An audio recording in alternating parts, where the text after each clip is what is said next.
We are still in 2 Kings, if you want to find your way to 2 Kings chapter 2. Believe it or not, we actually ripped through an entire book of Kings last week. We're starting another one. I don't think we'll make it all the way through. I could be surprised, but I don't believe we'll make it all the way today. This is another one of those really gnarly, nasty ones to have to teach. It's gnarly and nasty because everybody knows it. Almost everybody's heard the story. And you read it and go, wow, that's cool. So, what do you do with it? File it away in your That's Cool file, and you can save it for a Bible quiz someday. There'll be a question on this, and you go, I know that. But trying to figure out some practical application is sometimes tough. But we are back in the land, and we've stepped away for a moment from the politics and the dynamics of international transactions and warfare and battles. But you need to remember that that's going on as this takes place. We've got major, I don't want to call it unsettlement, or there's some nervousness going on within both kingdoms. We've just had in the northern kingdom, Ahaziah is gone, having fallen through a lattice and broke his neck or something. I don't know what it was. Anyway, his injuries proved to be fatal. And so he is gone, and his son has stepped in his place, for the moment at least. And so there's a big transition going on up there. Jehoshaphat has been up there with Ahab, got beat, and has been humbled and sent home, and dealing with his own issues within the family. Now, just to get some of the dynamic in your brain of what's going on in these kingdoms and why I think it's a little unsettled, besides the changing of the guard in the kingdom, you have to remember that Jezebel did not die with Ahab. She is still very much active in the northern kingdom, and it is a while yet before we see an end to Jezebel. And being the influential woman she has been, you've got to bet that with her son and with her grandson, she is still quite active in promoting what she's interested in, which is the worship of Baal, if you will, and the Asherah. So that's going on in the northern kingdom. At the same time, down south, we have this, we're nearing this time when a lot of Bible scholars believe there's some overlap from Jehoshaphat and his son. And we're going to see, for some unknown reason, there's about 2 years in there where Jehoshaphat is still living and his son is co-reigning with him. And you go, gee, that's weird. And then you remember that his son is married to Athaliah, who is the daughter of Jezebel. And you've got to wonder, the scripture doesn't give us any information at all about the relationship between Jezebel and her daughter Athaliah, their communications with one another, what they are promoting, what kind of stuff is going on in the background. And the only hints we have is to go later and look at how she behaves and what she does, and then back up and make some assumptions about what may be going on. But if you think about all the dynamic of that, there's got to be something going on with Athaliah, because you will find that she is very much like her mother, very much wants control, very much wants to be in power, and she will virtually stop at nothing if it will give her that opportunity. So you've got that dynamic going on within the leadership of Judah. You must have the ancient world Facebook. Yeah, you need the ancient world Facebook to see just what everybody's doing, and go, man, it wouldn't be nice to have that. You can pop it up and go, whoa, boy, look what mom and daughter are talking about these days. You know, how many people's heads they had lopped off last week. So there's all this dynamic going in with the kingdom, and at the same time, you can't see it on this map, but down here, remember we talked about Moab? Moab is looking at all this stuff, and they looked at the defeat of Ahab and Jehoshaphat and the stuff going on, and saying, you know, if ever there was a time where we could make a break with these guys, because they're paying tribute to both of them. both of them are demanding something out of Moab, and Moab's going, I'm getting sick and tired of this. And King Mesha down there is just about ready to pull the pin and say, no more. We're done with this. And so that and the international world is going on, and all of a sudden, in the midst of all this interesting stuff that's going on with these kings and everything, the writer just takes us and goes zoom, and zooms right in, and forgets about all that and focuses on the prophet. And it's just kind of odd in a way to me, the way he so quickly leaves this big massive politics and all the stuff going on, and he zooms right in chapter 2, and he's looking at two prophets and their relationship in the last day of Elijah being here on the earth. And he just takes us there in the very first verse of chapter 2. And if you want to look at it with me, it's so abrupt the way this ends, because the last of it in the verse previous, in the chapter previous, is the rest of the acts of Ahaziah and what he did, and are they all, you know, it ends with that, just there we are. And all of a sudden, and it came about when the Lord was about to take up Elijah by a whirlwind to heaven, that Elijah went with Elisha from Gilgal. And you go, whoa, that was abrupt, that was quick. All of a sudden, here we are. What do you mean he's about to take him up by a whirlwind from heaven? What's this all about? You mean he doesn't die? You mean he doesn't... What happened to his ministry? What's he been doing all this time? The last time we saw him, he was meeting the messengers of Ahaziah to say, he ain't going to live. And then he went to Ahaziah and told him the same thing. He ain't going to live. And now all of a sudden, we're somewhere in between. And God's telling you that he's going to take Elijah up in a whirlwind, like you already know that. Did you notice that? It's like, oh, by the way, remember when that happened? This is where they were. So it's almost like you know this after the fact. If he's writing to you, you'd already known that that had happened, and now he's taking you back to explain how that all happened. So if you've heard the rumor flying through the kingdom that somehow God took Elijah up in a whirlwind or windstorm, whatever you want to, however you want to translate that Hebrew there, in some kind of this unusual occurrence, and he's going to take you back. It's just like the movie start, isn't it? In a really good book, the very first chapter of the thing, and you're right in the middle of this great climactic thing, and then all of a sudden it goes, and it takes you all the way back to the beginning, and you're going, oh, now we got to go through all this stuff to get back in the last chapter to where we started in the first. And that's what we've got here.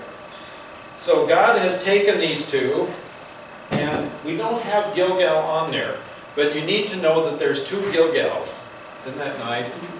There's one that's down here on the Jordan River, somewhere near Jericho, that's spoken of in several passages. And you'll know when you read that they're talking about that zone. And so you go, how do you go from down there and go up to Bethel, which is here? And there's another Gilgal, apparently. And it's somewhere, probably over here. It's not quite where Shiloh is, but it's up to the west and north of Bethel is where he starts out.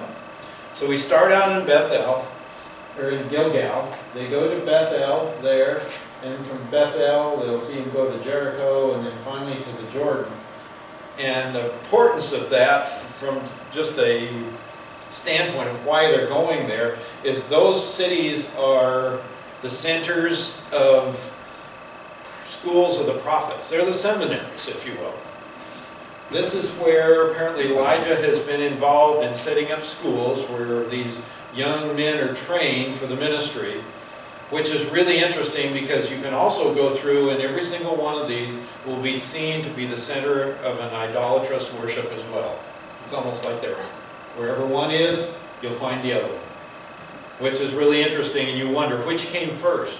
Was the idol worship there first, and Elijah came in and set up his training right there, or was the training there and the idol worship moved in? I almost think it's the first. I think Elijah came in and he set up training for guys right in the middle of the fire. Because where else do you need them? Where is the word needed most, but right there where the false teaching is. And where you're going to get the best chance to exercise and use and learn to use the tools of your trade, then right there where you run headlong into it every single day. So it looks like these centers of training are set up, and it's like God has told Elijah, this is your chance to say goodbye, your chance to check on everybody. It doesn't tell us what he said to them. Whether it was their encouragement to keep going or what it was. But he's making the final tour. And it's a weird final tour. But they go from Gilgal in verse 1. And let's just read on down through there and see where this trail takes us. And Elijah, he says to Elisha, interesting, as they're getting ready to go, "Stay here, please, for the Lord has sent me as far as Bethel." But Elisha said, "As the Lord lives and as you yourself live, I will not leave you." So they went down to Bethel. That's kind of odd, isn't it? Why would Elijah say, "Stay here"? And Elisha goes, "No, I'm not going to obey that." It actually isn't a command. It's in this translation here. It says, would you still play? It's more a request. Would you please stay here? I'm moving on. The Lord's calling me to Bethel, and I just need you to stay here. And Elisha says, "No." And the interesting way that he says it, "As the Lord lives, and as you yourself live, I will not leave you." Not going to happen. And it's like Elijah goes, "Okay." So man, this is odd. But we need to keep going for a moment. So they went down to Bethel, and there it is on the map. You can see it's right in the edge, not quite in the southern kingdom, not in Judah, right on the edge of the northern 10 tribes territory there. And while they're there, the sons of the prophets who are at Bethel, and that's for the seminary students, if you will, came out to Elisha and said to him, "Psst, Elisha, do you know that the Lord will take away your master from you over you today?" Do you know? He's leaving today. And you got to go, how did they know that? Well, there are tons of questions introduced here. That's why I say this is a tough passage to teach, because there's tons of questions and very few answers. So that somehow they knew. And they come to him and go, "Did you know?" And he says, "Shh." Watch this. Elisha said to, "Oh, do you know?" And he says, "Yes, I know." And zip it. Be still. Don't say anything. We're cool. Let it go. Weird. And Elijah said to him, "Well, I'm done here. Elisha, I want you to stay here because the Lord sent me on to Jericho." And Elisha says, "Yeah, okay." No, he doesn't. He says, "As the Lord lives, and as you yourself live, I will not leave you." And so, okay, we go on to Jericho. And I don't know about you, but I'm still scratching my head even more so. What's the deal? Why does he keep asking him to stay? And why does he keep saying, "No, as the Lord lives and as you live, I'm going"? So I hope this big question is building in your brain, because that's the way this passage affects me is, Well, yeah. how far is it going to go back and forth? How far is it from Bethel to Jericho? Oh, good question. It is, it's not tons of miles, but you're probably looking at 15 miles maybe. I don't know, 10 to 15. A good day's journey? It's a good walk down there from here, top of the ridge, and of course, you see this straight line, and you know that this is mountainous right here, so you know the line goes like this. There's lots of zigzags between Bethel and Jericho, because Jericho's down near the Jordan, and Bethel's way up here in Bickleton. So you got some altitude to lose. They must have had a big day then. If you're going to die that day, and they spend the whole day traveling. Yeah, if this is an actual single physical day, it's a long day. Because they met with talked. Yeah, they met, and all, you almost have to wonder if it's, you know, over a period of days or something, but they're saying today is in right away, or are they saying today is in this day? Get the Hebrew scholars out to answer that, because interestingly enough, the commentators don't mention that fact, but I was thinking the same thing. Man, that's a long, hard day. And how long did they meet with them? Because they just said, hi! Also, if they had to climb the mountains and... Yeah, up and down and zigzags, and of course they're probably in better shape than I am, but still that sounds like a long old day of hiking. 15 miles would be about all you could do with it. Yeah. If Elijah said, God told me to go here and then you stay here, you know, wouldn't it be a little scary to not do what Elijah told him to do? Because if God was talking to Elijah Yeah. and you go against that, Yeah, you're you're going, going to get how does hurt. that work? Yeah, here's the great prophet telling you, his student, to stay, or asking at least, maybe not ordering. It doesn't look like a command, but it looks like a request. Why don't you stay here? And he's going, no. And then he accepts it. And they do this over and over and over. So they're going on. You don't feel Applegate used to come from Yeah. the hill and down the mountain Yeah, and back. and back in the day. So they must have had his hiking jeans. Yeah. And not pants jeans, but jeans. Yeah, they must have had his ability. Yeah, you know, maybe we're too soft. We don't appreciate that. Read some of those mountaineer stories and things, and now the Indians chased them, and they ran through here, and they ran over there, and they swam the rivers, and phew, they were tough. They didn't have cars back then. And so they, That's we where we didn't. got soft. Yeah, we got soft now. Yeah. They also died a lot younger. Yeah, we died younger. Okay. So, they make it to Jericho, and the same thing at Jericho. Verse 5, the sons of the prophets who were at Jericho, same one, same deal, the students there, come to Elisha, pull him aside, and said, "Psst, do you know that the Lord will take away your master over you today?" And he says, "I know. Shh. Be quiet. I know." And so man, this is a weird story. He knows, they know. Why are they telling him that? Because they're concerned about him, maybe? Or it's just the usual thing. The Lord told him, we got to tell somebody, I'm going to bust. I don't know. Did you know that? And again, Elijah says, "Please stay here, for the Lord has sent me to the Jordan, on down to the river, from Jericho to the river." And he said, "As the Lord lives, and as you yourself live, I will not leave you." So the two of them went on. And while they're going, now by this time, you don't think curiosity killed the cat. And it isn't part of human nature to be curious. Look at verse 7. 50 men of the sons of the prophets went and stood opposite them at a distance, while the two of them stood by the Jordan. He's got all these, I can just see him picking up a few more at every stop.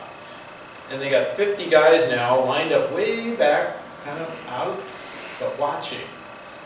And they have to know, I mean, Elijah and Elisha have to notice this contingent. 50 guys, that's a lot of people. And they're following, and they're peeking over the, bushes going, what is going to happen? Why? They want to see how. They want to see what's going to happen. What's God going to do?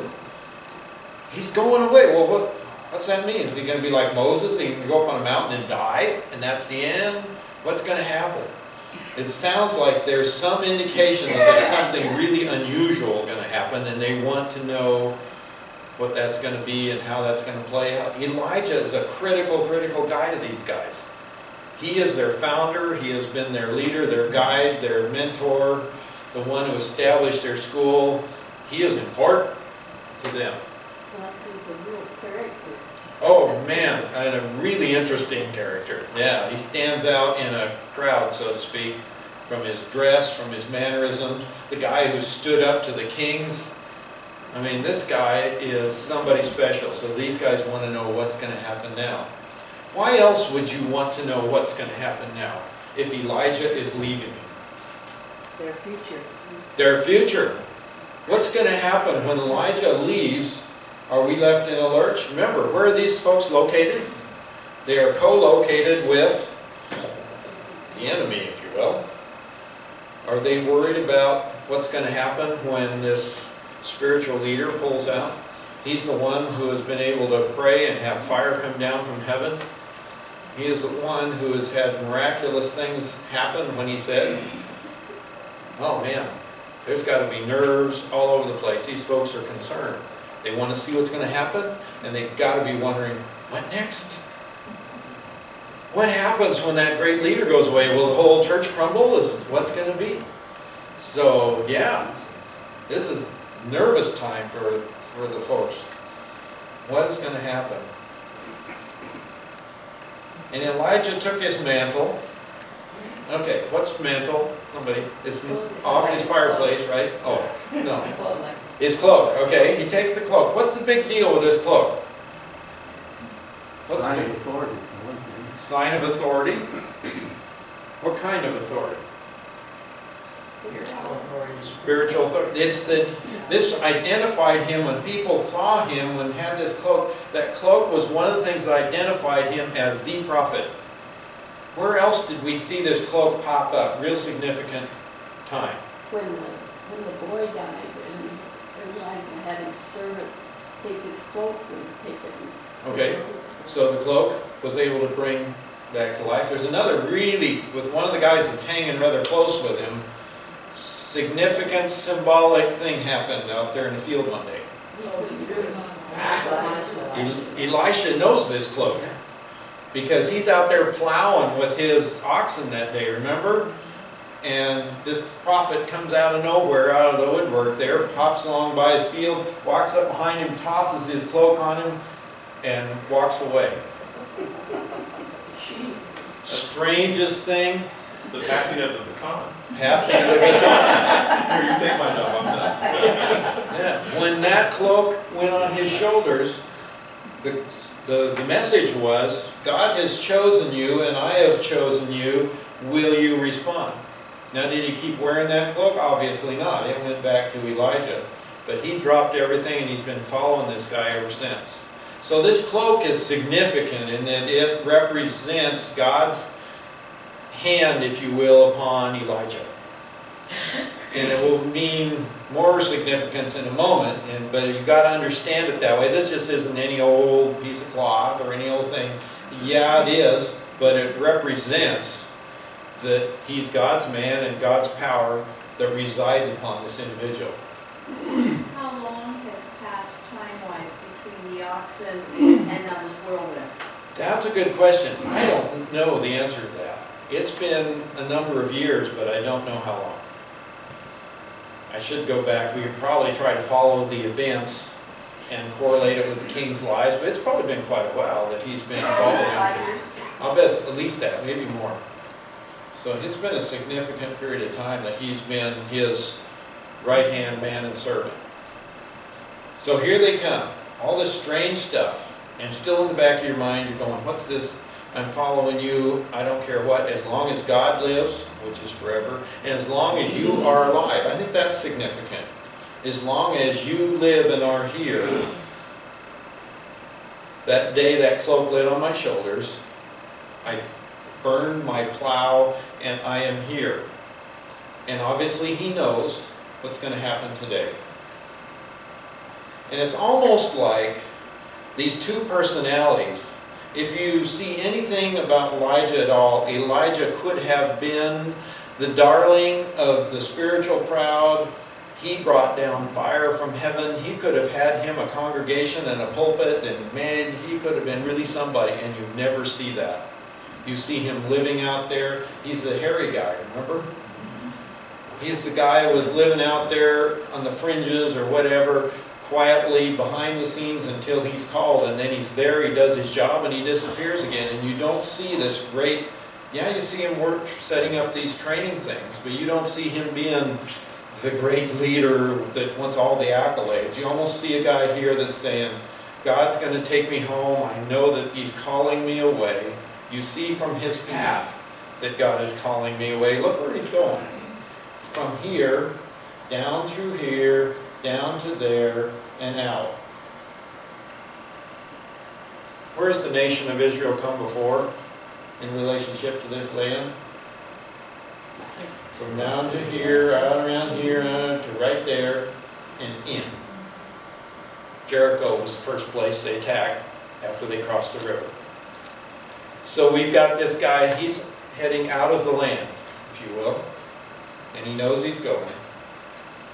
And I think he's thinking, I don't want a big show, I don't want a big splash, I'm not trying to elevate myself, I'm just trying to slide out. And on the other hand, you've got this tenacious personality of this servant of his saying, I have sworn I am staying with you to the end, and I am going to be there at the end. I'm going to follow you, I'm going to pick up, I'm going to do the responsibility of picking up that mantle, if you will, when you leave. And he's staying like glue because he knows this is the end. He knows it's coming. He doesn't know what. So you've got these two personalities, the one that says, God will just take me and that'll be fine. And the other one saying, I'm going to be there and I'm going to pick up when you leave off. I don't know if that's it or not, but you can almost see this playing between them as they come down to the river, and you kind of wonder as he comes down the river what's going on in their minds. Elisha has devoted his life to him. And He's committed. He is totally dedicated. Yep. It really shows that even when he's requested, you can stay here, it's okay. He goes, no, I'm going. When God calls you away, I'm going to be there. And it's hard to, it doesn't tell us any of this. It doesn't explain it. This is one of those whys where you want to go, tell us. And we're left to kind of try to put the pieces together and try to guess what's going on between them and what we're supposed to understand about that. But it's really interesting. He takes this mantle and he rolls it or folds it up so you can see it's a heavy, or it's probably might have been a sheepskin or some kind of a heavy mantle. He rolls this thing up so it's long, and he takes that thing, whack, and strikes the water with it. And all 50 guys back there going, what is he doing, right? Right up until it hits that water, and the river just backs right up and the water runs away.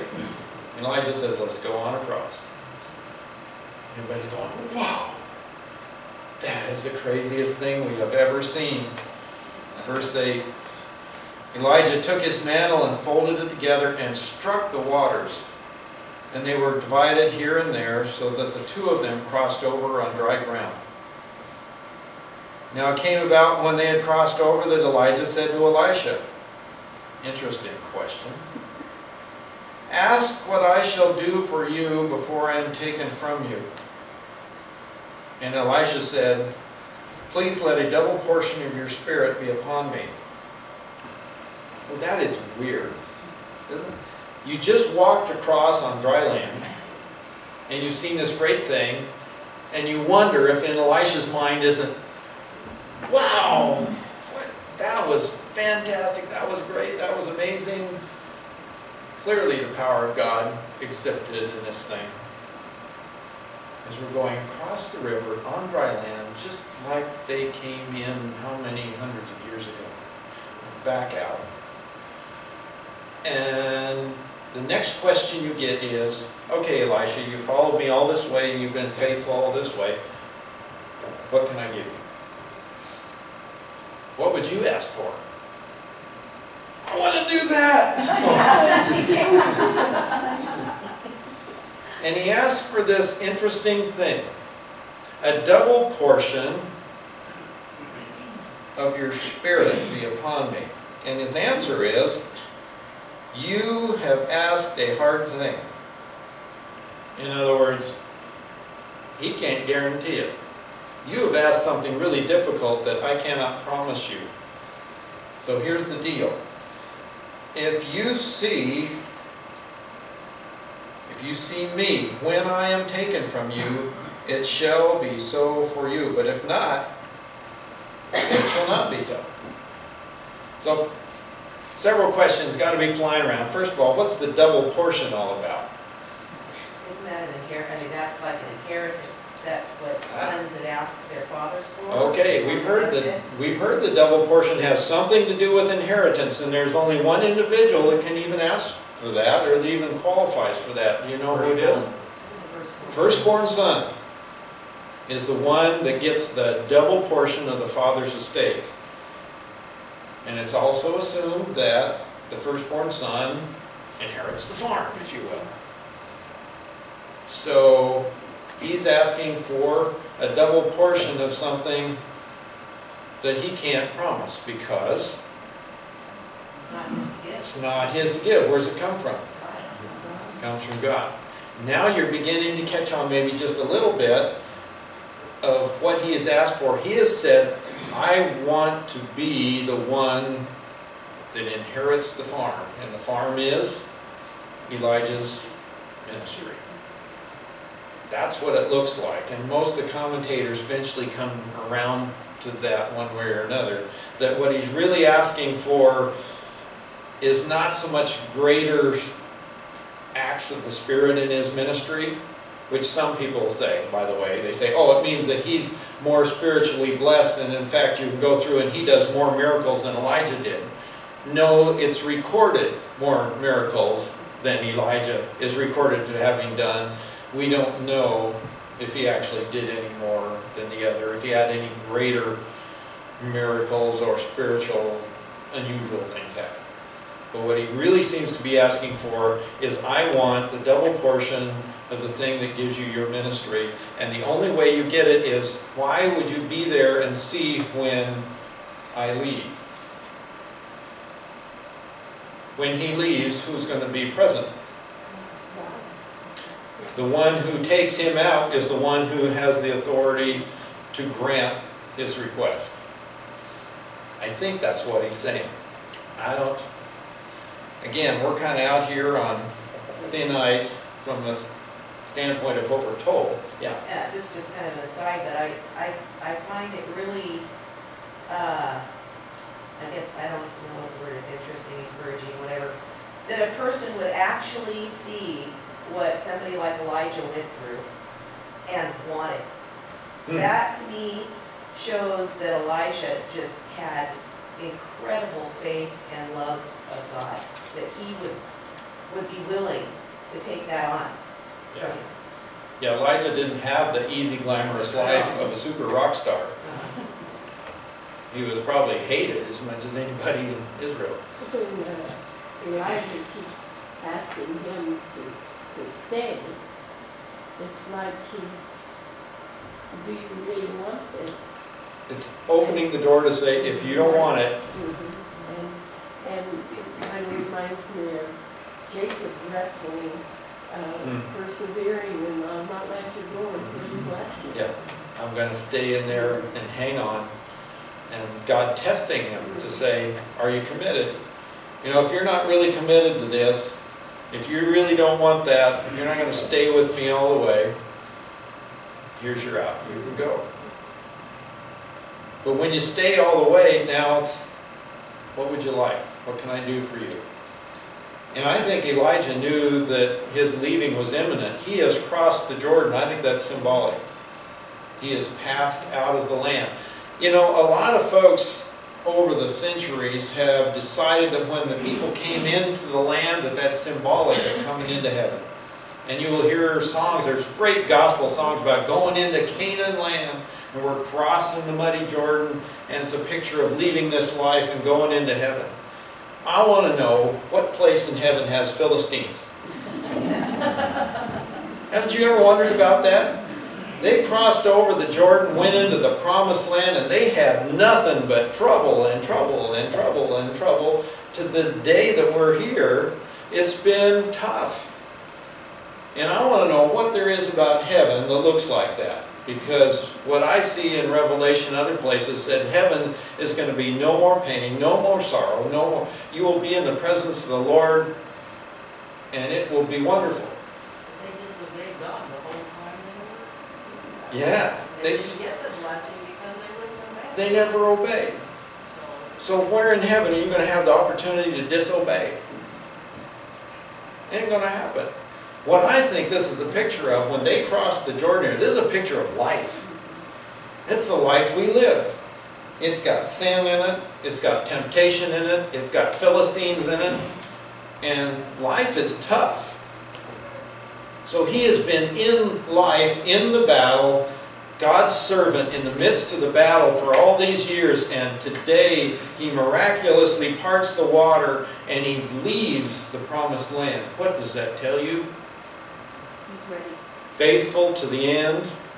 His ministry is now coming to an end. He is leaving that promised land of living the Christian life here on earth, and he is going to be taken to be somewhere else. I've got a question. Yeah. And it probably is a dumb one, because you I probably, love everybody it. here probably knows the answer. But back then, did the Philistines or anything know the difference between heaven and hell? I mean, did they know that you'd go to hell if you didn't follow God? And I suspect that they have different ideas of the afterlife and all this sort of thing, and there were different ideas, but that was the job of the nation of Israel, to make that clear to those around them. So whether all the Philistines got it or not, obviously some didn't.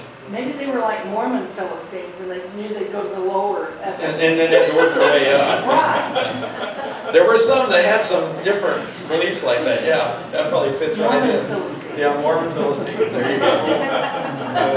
That's a new one. That sounds like a book title, doesn't it? So here we are. He has crossed miraculously, and I think that fits with what we're going to see when he comes to the next part of the story, which we're almost out of time, I need to tell you this. But what I want you to see is this guy, Elijah, who has been faithful all through his life in really, really difficult times, and God's taken him down through to his faithful servants, and he's passing that baton every place he goes. You see that? And those guys know it. God's prepared them somehow to know this is the day. Something special, something amazing is going to happen. If it's not today, physical day, but imminently, it's coming. And they all want to see what God's going to do, because they're concerned about themselves as well as the curiosity to see what is God going to do. And he takes them right across that river. And here's Elisha. You really got to be impressed with Elisha. Like I said, he's watched all the awful stuff that Elijah's dealt with, and he knows where the nation, the stuff we talked about at the beginning with all the turmoil and all that stuff, does he know that's going on? Oh boy. Yeah, he's going to be right in the middle of it, big time. His career is going to take him right. He is going to be the one, you will see him pop up with a guy named Jehu. And Jehu is going to be the one that carries out the prophecy given to Ahab. And Elisha is the one that's going to make him king, if you will. And he's going to be right there in the crosshairs. And here he is. I'm not leaving, I'm not leaving, I'm not leaving, I'm not leaving. He's been tested and tested and tested and tested. And he's going to get tested right to the end.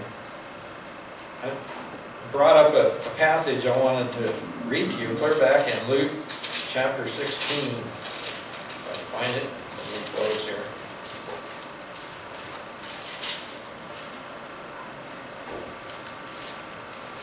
Here's, I think, his situation. Let's see if I can find it, the right place to start. Verse 10, I think it is, of chapter 16 of Luke. If therefore you have not been faithful in use of unrighteous mammon, he who is faithful in a very little thing is faithful also in much. And he who is unrighteous in a very little thing is unrighteous also in much. If therefore you have not been faithful in the use of unrighteous mammon, who will entrust the true riches to you? And if you have not been faithful in the use of that which is another's, who will give you that which is your own? No servant can serve two masters. You've heard this verse, haven't you? You didn't remember it in that context, maybe. For either he will hate the one and love the other, or else he will hold to one and despise the other. You cannot serve God and mammon. Isn't that what Elisha's been through? It's been testing, testing, testing. And the time he was pushing the plow out through there, or steering the plow, whatever he did behind the oxen, and that robe hit him. And even before that, you know God had to be preparing him. In other words, he wouldn't have known what the robe was when it hit him. But when that hit him, and he's been through all this stuff and testing, are you going to be faithful with the stuff of this world? Are you going to be faithful in serving Elijah? Are you going to be faithful in all these things in the midst of these trials, in the midst of these awful, difficult situations of life? Where is your faith? And now he's coming up to the time where God's going to put the final, last little check before he turns him loose as a leader. Is, are you going to stay with this guy all the way to the end of the road and pick it up and go? So, what? Isn't that exciting? Aren't you glad you're not Elisha? You don't have to deal with that. You don't have to take over from the Billy Grahams of the world and all that sort of thing, do you? And that's what we got Adam for. He's the guy. Send him, right? Well, actually, we're supposed to be doing the same thing. Who's the school, all them prophet guys, right? That's all of us, isn't it? Those who have gone before us, who have trained us and taught us and everything, they didn't do it just so we could say, cool passage, isn't that neat? They've trained us and taught us because God says, I'm placing you in 2012, right square next to the prophets of the Baals. Did you notice that? Did you notice? I don't know if you saw the temple outside your front window, or maybe your back window, but it's there. It's probably sitting in your living room. Every once in a while it comes on and it prophesies all its wonderful stuff, the attractions of worshiping Baal and Ashtaroth and all those things, and says, don't you want that? And they test it with it every day. We're placed right smack dab in the middle of the same thing they were. For a purpose. To shine the light. And he wants to know, are you ready to take over? Is the next generation ready to take over from the older one? Is the older one faithfully pass the baton, and are you going to take it and grab it and run with it? And all of us are somewhere in that spectrum. Whether up on the upper end and the responsibility to make sure the one behind us has it firmly in hand, or the one on the other end that's just right there. Are you going to grab it? Or are you going to go, nah, maybe not? Are you going to be committed to it? So there's our position. We're over time. The troops are restless outside the door. Let's close. Father, we thank you for this passage of Scripture. And while we struggle to understand it and just what it's telling us, would you help us at least see the message that we are in this battle in life, that this isn't the heaven side of the Jordan, that this is life in the middle with Philistines and Baals and all the struggles of idolatry and just living, and learning to be faithful, to trust you, and to carry the good news of the gospel wherever you send us. Father, help us to be about our Father's business. Help us to be faithful like Elisha and Elijah. And Lord, give us encouragement in these passages that you are there, that your Spirit is upon us, maybe in a greater way even that they had it, because we have it as part of our salvation package. It's our down payment. It's that seal that you placed within us as believers in Jesus Christ, that we have the first fruits right there. Father, help us to use those. Help us not to do it on our own power, but to trust you and to be willing and ready for whatever task you send us on. We thank you in Jesus' name.